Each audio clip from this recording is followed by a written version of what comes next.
Hello friends, আজ তোমাদের কাছে নিয়ে চলে এসেছি ঘুগনি রেসিপি নিয়ে। দেখো কালারটা দেখে নিশ্চয়ই বুঝতে পারছো। ঘুগনিতে কোনো রকম এখানে কালারের জন্য কাশ্মীরি রেড চিলি বা গুঁড়ো লঙ্কা আমি এই রেসিপিতে ব্যবহার করিনি। প্রতিদিনের খাদ্যাভ্যাসে আমরা যদি এই রকম কালার দিতে থাকি বা ঝাল লঙ্কা ব্যবহার করতে থাকি, তাতে করে আমাদের শরীর কিন্তু অনেকটাই ক্ষতিগ্রস্ত হয়। সেই কথা মাথায় রেখে আমি এখানে কালার না দিয়ে ঘুগনিটা বানিয়ে নিচ্ছি। মটরটা 5 থেকে 6 ঘন্টা ভিজিয়ে রেখেছিলাম, ধুয়ে পরিষ্কার করে আমি কুকারের মধ্যে দিয়ে নিলাম। একদম ইজি প্রসেসে ঘুগনিটা আজ দেখাবো। দেখো এখানে 2টো আলু দিয়েছি, তোমরা চাইলে আলুটা কিন্তু একটা বাড়িয়ে বা কমিয়েও নিতে পারো। জলটা দিচ্ছি যতটা মটরটা রয়েছে তার থেকে অল্প একটু বেশি, মানে আমাদের হাতের আঙুলের 1 গাঁট যে ওই মাপটা একটু বেশি থাকবে মটরের থেকে জলটা। দিয়ে দিলাম 3টে লবঙ্গ, 2টো ছোটো এলাচ, একটু দারচিনি স্টিক, অল্প একটু নুন। সুন্দরভাবে এটাকে সেদ্ধ করে নেব। তবে কুকারের ক্যাপাসিটি অনুযায়ী ঘুগনিটা আমি বানাবো, তার জন্য সেদ্ধ করতে আমার একটা সিটি লেগেছে। তোমরা তোমাদের কুকারের ক্যাপাসিটি অনুযায়ী সেদ্ধ করে নেবে, অতিরিক্ত গলে না যায় সেদিকটা মাথায় রেখে। দেখো একটা সিটি দিয়েছি, আর জলটা দিয়েছিলাম দেখেছো অতিরিক্ত, কিন্তু জলটা এক্সট্রাও নেই। আর মটরটা দেখো সেদ্ধ করেছি, হাতে করে চাপ দিলে ভেতর থেকে সেদ্ধ হয়ে গেছে, অথচ গলে যায়নি। এই রকমভাবে ঘুগনির মটর সেদ্ধ করে নিতে হয়। ঘুগনিটা বানিয়ে নেব। নিয়ে নিলাম 3 চামচ, চা চামচের 3 চামচ পরিমাণ সরষের তেল। ফোড়নে দেব 2টো শুকনো লঙ্কা, একটা তেজপাতা।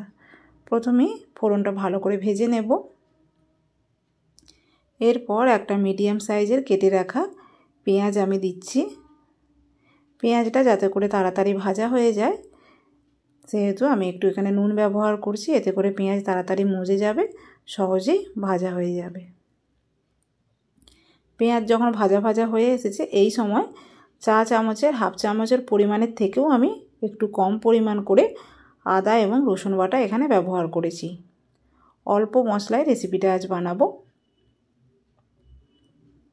দিয়ে নিলাম পরিমাণ মতো হলুদ, দিয়ে একটু ভালো করে তেলের সঙ্গে মিশিয়ে দিচ্ছি।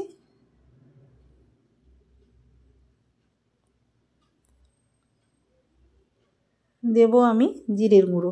জিরের গুঁড়োটা চা চামচের হাফ চামচের মতো দিলাম। আর 2টো মিডিয়াম সাইজের টমেটো কেটে রেখেছি, সেই টমেটো দিয়ে দিলাম। দিয়ে সমস্ত কিছু একসঙ্গে মিশিয়ে দিলাম। এখানে এখনও পর্যন্ত আমি ঝালের জন্য কোনো রকম লঙ্কা ব্যবহার করিনি। অল্প একটু জল দিয়ে মশলাটা কষতে দেব। আমি কেটে রেখেছি ছোট ছোট করে, দেখো কাঁচা লঙ্কা, সেই কাঁচা লঙ্কা আমি এখানে ব্যবহার করব। এই যে ছোট ছোট করে কেটে রেখেছি, তোমরা চাইলে কাঁচা লঙ্কার ঝাল অনুযায়ী বাড়িয়ে কমিয়ে নেবে। এখানে কোনো কাশ্মীরি রেড চিলি বা গুঁড়ো লঙ্কা আমি ব্যবহার করব না। মশলাটা সুন্দরভাবে কষতে দেব। খুন্তির সাহায্যে এইভাবে টমেটোটা একটু নাড়িয়ে নিলাম, যাতে করে টমেটোটা মশলার সঙ্গে খুব ভালো করে মিশে যায়। দেখো মশলাটা কষানো হয়ে গেছে, তেলটাও ছেড়ে দিয়েছে, আর টমেটোটা সুন্দরভাবে গলে গেছে। এখন দিয়ে নিলাম সেদ্ধ করে রাখা মটর এবং আলু।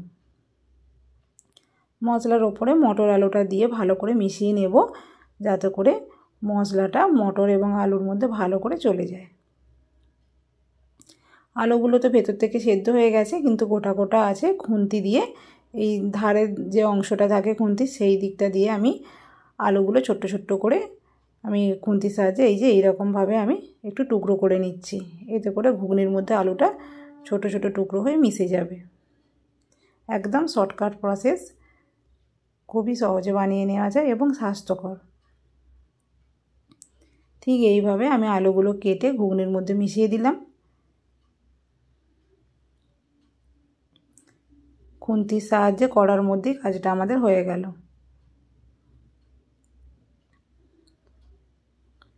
এখন দেখো তোমাদের একবার দেখিয়ে দিই, এই চামচে করে আমি একটু চাপ দিলাম, কড়াইটা কিন্তু ভেতর থেকে সেদ্ধ হয়ে গেছে আর গোটা গোটা আছে।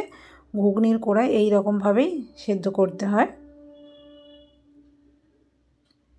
তো ঘুগনিটা দেখো একটু গাঢ় গাঢ় মনে হচ্ছে, আমি এতে একটু অল্প জল দেব, দিয়ে আরও 3 মিনিট ফুটিয়ে নেব। সুন্দরভাবে 3 মিনিট ফুটিয়ে নেব। আর ঘুগনি তো ঠান্ডা হয়ে গেলে অনেকটাই গাঢ় ভাব চলে আসে। দেখো 3 মিনিট ফুটিয়ে নিয়েছি। এরপর আমি ঢাকাটা খুলে নিলাম। এখন দিয়ে নেবে একটা ভাজা মশলা, এটা আমি বাড়িতে বানিয়ে রাখি।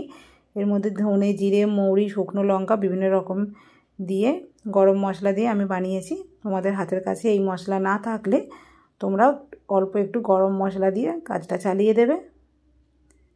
গরম মশলা দিলেও টেস্টটা ভালো হয়, তবে ভাজা মশলা দিলে আরও ভালো হয় ঘুগনির এটা মশলা।